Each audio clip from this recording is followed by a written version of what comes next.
Up, guys? We are talking about today the Wholesaling Syndicate live boiler room, how that's going to work. We're literally just a couple days out. It has been flying by. It's nuts, but yeah, it's here. If you haven't got your tickets yet, make sure you go to freewholesaleline.com, grab them. It's free. It's going to be the most value packed free event you've ever been to, and it's even going to have more value than a lot of those paid events out there. So we have hundreds of people coming in. Excited to see more people come in, trying to get as many people as we can. But I'm joined today with Nelson over at Newleey. Nelson, how's it going, man? It's going good, man. Thank you for having me. And I'm super excited about the event. It's Newleey's first event to get out to. And my thinking is, why not do it in Texas first? So I'm super amped up, man.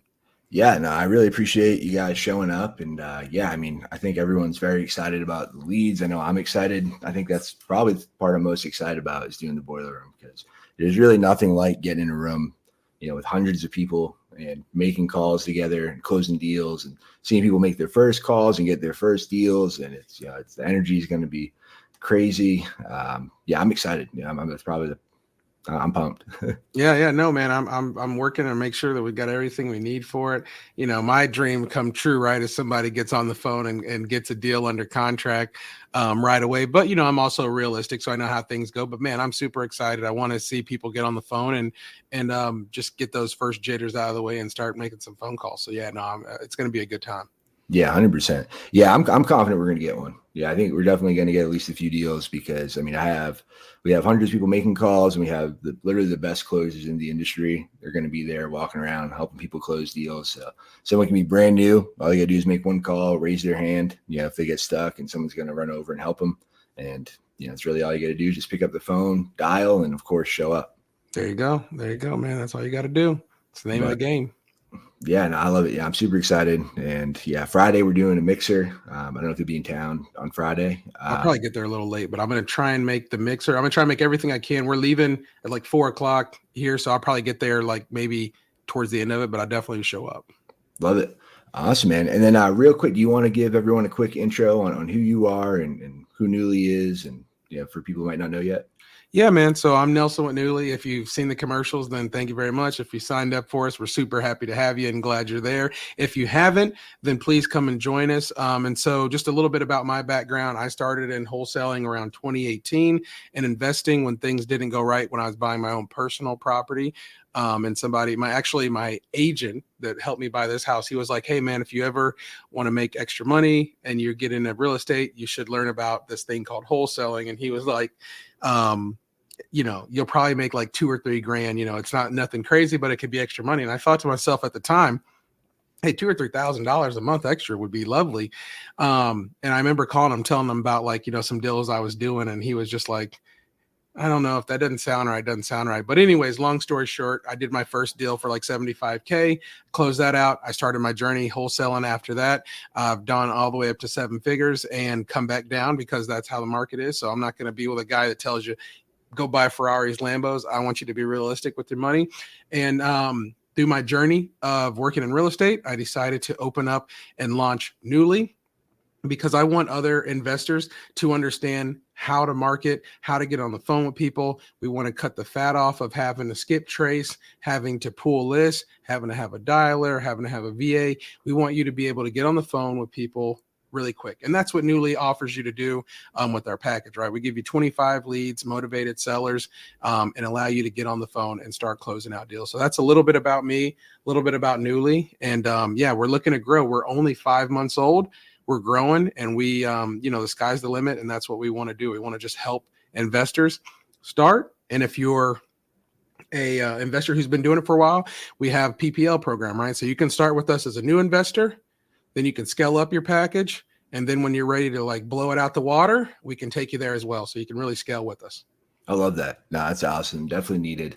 And having leads ready to go, that's literally half the job. So yeah. But I love it, man. So tell us about that first deal you got. What was it like? Guy told you you're only going to make a couple grand and make 75. How did that feel? That was awesome, man. So I started in real estate. I started virtual because whenever I was learning, we were buying this house that we're in now. And me and my wife were living in two separate places, and buying this house was turning into a nightmare. So every day I started watching back then, like Jerry Norton, Max Maxwell, Hot Wholesale, Toddy, and those guys were just kind of really taken off. And I was like, I can do this, because I was already a recruiter. So my job was already to call people. Do you want to leave your job? How much do you make at your job? How can I help you? So I was literally like, I can have the same conversation just about their house. And so the house that I first did was out in like Arkansas or something like that. And yeah, I just got really lucky with the deal, man. I called the lady. I was able to put it under contract. Then she ghosted me, and then I got her back on the phone. Then a guy tried to call her and screw me. I hope that's not a bad word, but like, take me off the deal. Yeah, all the time. And she called me when he called her, and she was like, "Hey, what's this guy talking about?" And I had built rapport with her, so she told me clear as day. I never forget. She's like, "Look, I don't care what you do, as long as it's not illegal and you get this house sold for me." So from there, I was really solid with her. We took it to the closing table, and I just happened to do great on that deal because she was a lawyer. Her husband was a doctor. She had this house with her first husband who had passed away, and her new husband was like, we can keep the house because it had a lot of memories tied to it and things like that. Well, they never got rid of the house, and the house had gotten flooded. The house had gotten mold. It was just horribly beat up, and it was a really nice big one-story house in a neighborhood with the golf course and all that. But it had just gotten so ransacked, they didn't know what to do with it. So we picked it up for like 90, and we wholesaled it for whatever the difference is there, 160 something, 170 or something like that. And we got to the closing table, and she still owed like $8,000 in back taxes.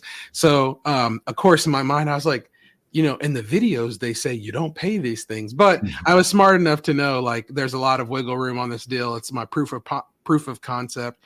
We went ahead and paid the taxes for her, closed that deal out. Funny enough, I sold it to a lady that's from right around where I'm from, but she had just moved up there, and they were going to buy the house themselves, fix it up and live in it. And so that's why we were able to do so well on it, because they weren't trying to flip the home. They were buying it to live in it. So yeah, that was my first deal, all virtual, got boots on the ground to get out there and take pictures, marketed it on Facebook like the YouTube videos told me, and found a buyer and closed it up. And yeah, that was the proof of concept that I needed to make that deal happen. I love that. What were you doing before wholesaling? I was working at in retail, big box retail. I was a district HR, district talent acquisition partner. So I had been doing that for a while. I'd hire people, set up jobs, and get people from A to B. So that's what I was doing. And my last job doing that was with Google. And then I left Google and did this full time. I love it, man. No, that's awesome. Yeah, I think that's cool, because like a lot of people, they come and they like, don't have good jobs, but it sounds like you had pretty decent jobs too. So it sounds like you're probably making decent money. And then, but what's it been like, or how was that transition? When were you able to, like, after that first deal, did you go full time into it? Did you leave your job, or what was that transition like? No, after the first deal, I kept working, and I just was like, all right, well, now how do I make this continuous? It took me 3 months to get that first deal. And so now I needed to learn, how do I do this over and over and over again? So the truth of the story is, it took me 3 months to get that deal. Then the next deal probably didn't come for another 3 or 4 months, because I got lucky, right? If you call enough people, you'll find low hanging fruit. So it took me a while to get another deal, and I was still working. And then I had some things where my father got sick and he ended up passing away. And so that was kind of really the catalyst of what helped me leave my job, because I wanted to be able to spend more time and do some of the things I need to do with him, because he was living out of the city. He was in Dallas. I'm in Houston. And so I think kind of things came to a head, and I was able to leave my job. I had done that deal and had some other ones in the works. And once I left my job and started focusing on him, it allowed me the time to build out some systems, get some processes, have a cold caller, and kind of build like a flow of how I was going to do it. And then from there, I just really went head on and started going crazy. I mean, coming out of 2020, like going into 2020, if you guys remember that time, the market was hot. Like you could pick up a mobile home and sell it for $100,000 or something.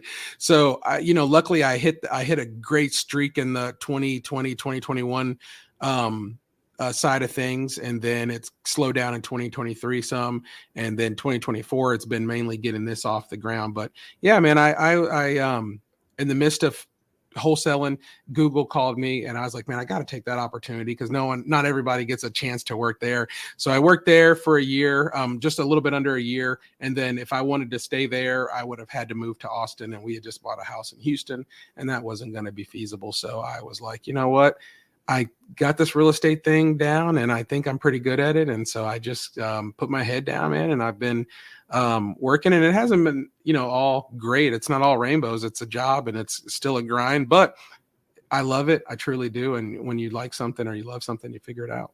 Yeah, 100%, man. I love that. So what advice would you have for new people that maybe they've heard about wholesaling? They're kind of where you were when you're watching the videos and stuff, and they wondering if it's legit or if they should take the leap. Maybe they're afraid to make that first call. What advice would you have for those people? You know what? Don't get analysis paralysis is one thing I would say. Like, I'm a person of action. So if you've been watching the videos and you just are looking for a place to start, I think Brent Daniels says it best: just talk to people. You start talking to people right away. And as you have those conversations, you'll learn, right? You don't need to know how to find a title company. You don't need to know how to get boots on the ground right away. You don't need to know how to do the fix and flip of a property, and you don't need to know about closing and title. The first thing you need to know is how to talk to people on the phone. So the advice that I would give them is, start talking to people, having the conversation, and put them first. At the end of the day, this is really a sales job, right? And even when I was recruiting, I couldn't call people with the idea of, I've got 3 jobs I got to fill. Do you want to take this job? I have to talk to them in the sense of, what's going on with your other company? What would make you want to leave that job? If you came over here, what would that look like? And what kind of change would that be, right? So it's the same conversation when you're talking to sellers, not, hey, I want to sell this home because I'm gonna make 10 grand. It's, where are you going to be moving at when you leave here? How much time do you need? When we sell this, is there anything left on the mortgage, and how much do you need to get from A to B? Do you need a U-Haul? So you've got to really put people first and look at it, how to solve a problem. And if you start doing that, the money will flow in. So I would tell them, start talking to people, make sure to put them first. And if you do close a deal, all that money needs to go back into marketing. Don't get flashy with it. I love that. Now, it's a lot of the same exact advice that I give. We have the Wholesaling Syndicate podcast. I literally have multiple solo episodes breaking that down. It's like some of the same stuff I repeat time and time again. Yeah, man, there's some gold nuggets there for sure. Yes, sir. So, yeah, I think that's a big one. Let's start with that one. I think how you mentioned it too. You had a great rapport with the first lady. We got the 75K. But it's you were solving a problem, and a lot of, when you think of it that way, it just totally reframes it when you're coming from a mindset of service and trying to add value and help people and trying to actually listen and see if you can solve their problem, if you can help them. Like, one, it comes across on the phone. It might be, people might think it doesn't, but like, if you're desperate, you're only caring about that paycheck. It comes across. It's called commission breath. Common term in sales. Yeah. But yeah, it's just you can hear it, and it's how people get in slumps. But when you just focus on the other person on the line, and how can you add value? How can you help them? It's like, it totally reframes it, and it makes it so much easier. No, it really does, man. And I would even say, it's so visible. It's so visible to the point where the last deal that I did, that was a subject to, when I talked to the lady, she had already talked to 3 other people who tried to sell her on a subject too.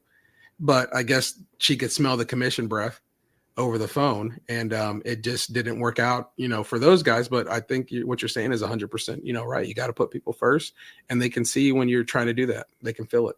For sure. And I love too how you mentioned just not needing to know every step of the way. I call it driving. You're driving a car, it's pitch black out. You don't need to see the whole road, but if you have those headlights, you just need to see a little bit in front of you, and you can get wherever you want to go. Yeah. But people just get so focused on all the extra stuff, what ifs, I call it. What if this happens, or what if I get sued, or what if this, or what if I didn't have my LLC, and you just get trapped. Like I said, it's analysis paralysis, and it's so easy to get trapped in those what ifs. But I always try to just reframe it. What if it works? There you go. What if you just take action? You just start it. It's I think Tony Robbins says it's all about the pot. Your quality of your life is determined by the questions you ask yourself. And like, so when you start to ask more positive questions and Mhm. like just take action, like you said, a lot of those questions, you won't have time to think of those questions if you just take action. Very true. Very, very true, man. It's you know, you always hear people say put your yourself in other folks' shoes, and it's just a saying. It's just a saying. But when you start to talk to people about their home, it's the biggest purchase of most people's lifetime. And so when you call them and you're talking to them about their home, you truly have to put yourself in their shoes and think, how would you want someone who most likely just called you out of the blue, or you put your information into a system and you're wanting to talk to an expert in this field? How would you feel if that person called you, and how would you want them to talk and handle you? You have to truly put yourself in those shoes. And when you start to do that, you think, well, I wouldn't ask this person, how much can I give you for the home, and when are you going to be out today? You know what I'm saying? Like, because you would be like, if someone asked me that, I'd be like, I don't even want to talk to you, because when you're talking to these people, some people just want to sell a home because they're selling a home, they're moving, you know what I mean? But when you're talking to people and their significant other passed, they're going through a divorce, maybe mom and dad passed and they inherited the home and they have a feel of the home, they're connected to it. You have to take in all these things into account. You can't just be calling them thinking, how can I fastly go from A to B? It just doesn't work that way. Yeah, no, I love that. No, I have the same mindset for sure. So I think 80% or not more of like my conversation is just asking questions and listening. Yeah. So it's just asking questions, actively listening, and then trying to know the whole story and just see, what is there a deal there? What can we do? Can I help? What kind of solutions do we have? Is it a regular wholesale deal? Is it subject to? Do we do creative financing, a hybrid, innovation? Like what's the best play for them and what they're trying to accomplish? And it just, like I said, yeah, it just totally reframes the conversation. It makes it a whole lot easier. It's a lot less friction, and you're just having a conversation like we are now. There you go. It's so true. It's so true. But no, I think that's great, man. So what are some of the mistakes that you see a lot of wholesalers make, and when they're first starting? I think, the mistake that they make is that mistake number one, I think, is they saw this online or they saw this on Instagram, and they're expecting when they get on the phone with these first, for instance, let's take Newleey. We see a lot of different things happen, but I think one of the things that we see happen sometimes is with newer people is they think, I bought these leads, I got 25 of them, I'm expecting to walk away with the deal. And that's just not the case all the time, or it can't be the case for everybody.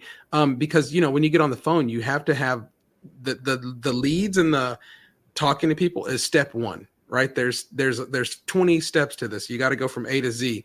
The leads are A. You still have to know how to do B, C, everything else. So I think the mistake that some people make is they're setting an expectation that they're going to go in there and just knock this out the gate right away. And then when they don't, they're hard on themselves. And they may quit, or they're expecting when they talk to somebody, that person's just going to be ready to go at the best price. And they're not going to have to, the negotiation is only going to be from 100 to 90, and then they'll get them to sell a contract and they can sell it for 10 grand. I think, that's one of the mistakes they make, is just thinking that, it's going to fall all in line for them. And then I think the other mistake is that they're scared. They scare themselves, like we talked about earlier, just analysis paralysis. What do I do next? What do I do next? And then when I get them here, then what do I do? And when I get them here, and what do I do? And to be honest, there's so many great people online who have laid out all those steps for you. You're probably one of them. And throughout your podcast and things like that, there's so many people who laid those steps out for you. Just when you get to the next step, Google it, YouTube it, whatever, you'll find it. So I think those two are it. And then I honestly think the third one is you close the deal, and then you made 15, let's say 15 grand. Well, you take 5 of it and you go on a vacation, you take another 5 of it and you buy a car, watch, whatever. And then you have 5 of it left that you're saving because you're like, I need some money. I got to live life. I got to pay bills. And now you have no money for marketing. Right. So I think those are some of the mistakes that I see people do. Yeah, no, I love that. No, I think one of the big things I tell people too is like when you're starting, it's on hard moves. You don't know what you're doing. You don't have money for marketing, most likely, or systems, or automations, or CRMs. And even if you just put like 30% aside, like off each Mm-hmm. deal and just start reinvesting into the business, it's like slowly going to get easier and easier. You're going to have leads, you're going to have systems, and it's going to be like people are going to start coming to you. And it's not like, you're starting from absolute zero every month again. And like, fuck, I got to make money now. But, and also people, I don't think guys really understand too, is your taxes. Mm. The government is not going to let you make $200,000, $300,000, $400,000 this year and not pay something on it. So you also have to set aside money for that, because unless you're just going to be buying properties and exchanging out that money for another property, you're going to owe somebody something. Yeah, no, I wish I knew that when I started. Yeah, we're all learning that. We're all learning that lesson. Yeah. But so we got a couple questions on Instagram. Looks like Easy57 said, how do you guys go about with lead generation? So I'm guessing that's probably a question. If you want to clarify, we can either both answer it, or I don't know if you need specifically for Newleey. I'm going to assume he's talking specifically for Newleey. How are you guys dealing with lead generation? What's working best for you? And what tips do you have for people on lead gen? So, I'll just speak clearly for Newleey, because I can't speak on everything. But so Newleey, our platform, our basic and our pro platform, the way that we're generating leads is we have a lot of outbound activity going out that we monitor coming in and try to vet and clear everything. And then also we have ads that are running, so we drop those leads in as well. So that's how we're getting our leads for our system. And then if we have our PPL program, where we bring in the highest quality leads that we can possibly bring you out there from online ads, and very high vetted, if they're outbound, very high vetted outbound leads. So that's the best way that we're bringing in leads.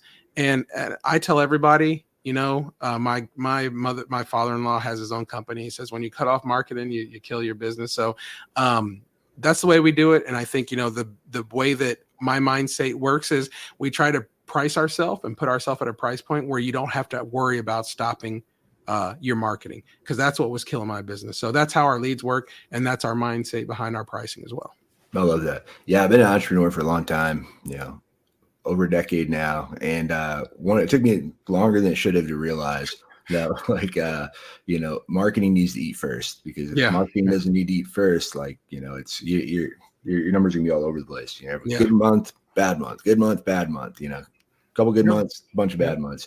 But like I had to like literally look at the numbers, and at the end of the year, and I'm trying to get ready to pay Uncle Sam, and where'd all the money go? I'm like, wow, these months I did really good. And I'm like, oh, well, if you look at the months before that, like, 30, 60 days before that, I spent way more on marketing. I had a bigger marketing budget, and then I stopped, and then like, it's like a car, you know what I mean? You're in a car, and it's either going to go, you'll eventually get where you're going, but it's going to be a tough, slow, bumpy ride. But if you just keep the car going, you'll get there a lot faster, a lot easier, a lot smoother. Yeah, 100%.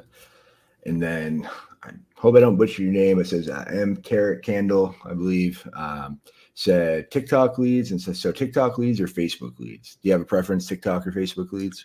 We're not running anything on TikTok. It's been a nightmare trying to get things set up with them and their ad department. For some reason, it's always like they have some kind of hiccup. So we're working through mainly YouTube, Facebook, and some Google as well. So that's where we're at. But yeah, TikTok, we've been not so lucky to work with them. Yeah, they shut my ad accounts down all the time. Like, if you don't pay them, okay. Yeah, if you don't run enough ads, I don't know what the threshold is, but like I've tested it a couple of times. Like, I'll throw some money, see how it does, and then like, I don't know, I start do something else and forget about it, and then like I come back and like, oh, your ad account's been permanently disabled. I'm like, I don't have time for all that. Yeah, I got to make a whole new one, and like now I got to go and redo all the, all the pixels and everything. I'm like, that's some bullshit. Like, let me pay you. And like, I don't know, they don't make it easy for sure. No, we haven't even been able to we've tried to do everything with them, and it's like every time we're waiting on somebody to call us back because they couldn't link something with our account, and then we try to do it, and then this happened. So I don't know, I gave up on them, and we're just doing what we know. Yeah, no, it makes sense. Yeah, I've heard people are doing well with it. I don't like their ad platform at all. But maybe I'll try it again at some point. But yeah, no, great question. You guys have any other questions, let us know, whether it's just about wholesaling, whether it's about marketing, whether it's about sales, or about the event, or about how the boiler room is going to work.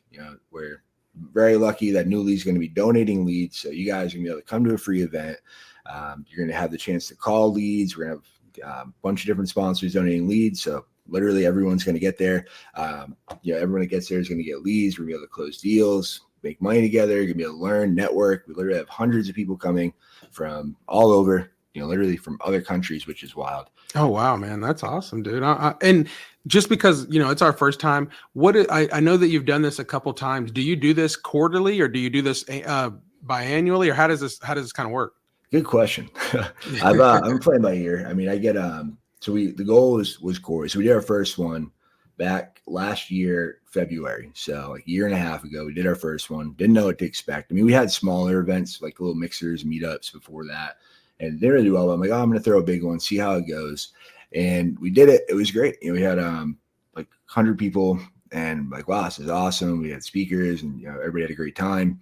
And we're like, great, we're going to do it. And then we figured we're just going to do it once a year. We did it next year. Then I kind of got the bug again. And like, let's just do it quarterly, and we'll do smaller ones.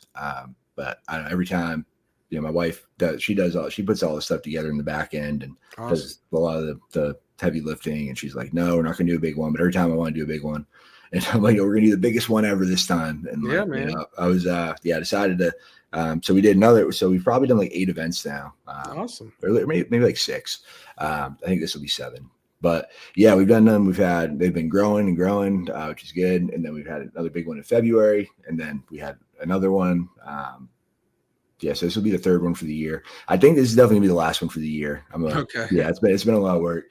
We'll probably might do a smaller mixer meetup. So after this event, we're gonna sit down and figure out what the game plan is going forward. So I think it's going to be, I'm gonna stick to it and just do one big one a year, and then do a couple quarterly ones that are more like, less speakers, just more like deep dive, less people, and just kind of like go deeper with those people that are there. But we'll figure it out. I think I'm gonna take a vacation because I haven't taken a vacation in quite a while after the event, and just kind of map how everything's going to look going forward.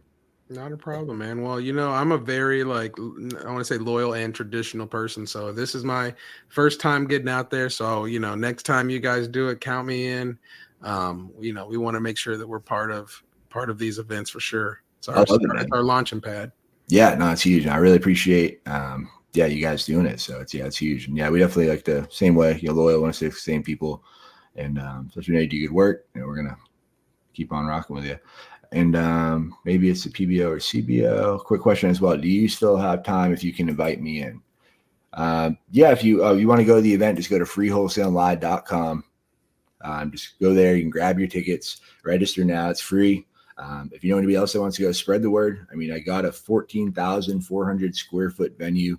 It's massive. I went to the big one we did in February, and at the time I thought it was massive, and it's about maybe 2,000 square feet. And I went back there, checking it out the other day, and it looks real tiny compared to the new one. So the more the better. We're trying to get as many people as we can. We have some amazing speakers coming out. They're going to give a tremendous amount of value. And we really do, man. You really have some great speakers. I'm trying to figure out myself how I'm going to be able to speak to everybody on the floor, and trying to speak to the speakers, trying to speak with you. I'm figuring how I'm going to try and get around this thing. Yeah, it's going to be a big event. I can't wait.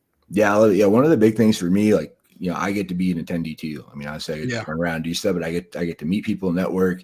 And I find the more events like this I go to, the more deals I do, the more cool people I meet, and just it magnifies. So highly recommend going. Whether it's a plane, boat, car, swim, it's whatever. Free, man. You can't beat going in there, meeting these people, networking. And I will say, the other thing that I think people don't do is they don't, again, another saying is your net worth. Your network is your net worth. And it's really true. I'm able to do some amazing things just because of the people that I've networked with and met. And you'll be surprised that you can have a JV deal fall in your hand, because you may live in Oklahoma, but you came to this event in San Antonio, and you might run into a deal where the guys in San Antonio, boom, you got boots on the ground because you met someone there. Now you got somebody to take pictures from you. And then that guy may tell you, hey, I've got a buyer actually for this. And now you're JV in your first deal because you have a relationship. So I really think your network is your net worth. It's a really true saying. Yeah. And especially in real estate. I mean, it's not a big world like people think it is. No, that's one of the big things you talk about too, just, making sure you operate with integrity, and, you only get one reputation, and it's word gets around. It's a lot smaller thing, even just nationally, like it's like everybody kind of seems that it's, I forget what it's, I think we're 5 degrees of separation from everyone. There's that theory. Yeah. But I think real estate, we're like 1 or 2 at the most. Like it's crazy. Yeah. But no, I love it, man. So yeah, I'm super excited. Looking forward to seeing everybody. Any final closing thoughts that you want to share with people? Any tips for new people just getting started? I would say take action. Is the step that I would say is take action. And that's what Newleey was created for. Newleey was made so you don't have to worry about, again, getting a list pulled. You don't have to worry about who's going to skip trace the list. You don't have to worry if I need a cold caller. You don't have to worry if I need to go, what dialer should I get? We literally cut all that fat off. We're saving you $1,200, $1,500, $1,800 a month. So you don't have to have all those pieces. You literally just have to take action by calling people. And that's how you get in this. There's no other way to do a deal. If you send them a mailer, you got to get on the phone with them. You know what I'm saying? If they raise their hand and they send you an email, you're going to have to get on the phone with them. If you're doing SMS, you're going to have to get on the phone with them. So there's no way around this other than talking to people is what I would say. So take an opportunity, take action, get out there and start making phone calls and talking to people right away. I love it. And what's the best way for people to connect with you, to learn more about what you're doing and learn more about Newleey? Yeah, so you can Newleey _REI. It's on, we're on Instagram. You can go there, or you can go to newleey.com, and it's spelled right behind me, NEWLEEY.com. You can go there. You'll see reviews and testimonials from other people. You can read and see kind of what we do. There's YouTube video on there that breaks down how Newleey works. And so, yeah, it's, you can come and talk to us there, send us an email, or you can hop on the Instagram and send us a message, and we'll get back to you right away. And that's the best way to connect with us. And yeah, man, like I said, just take an action.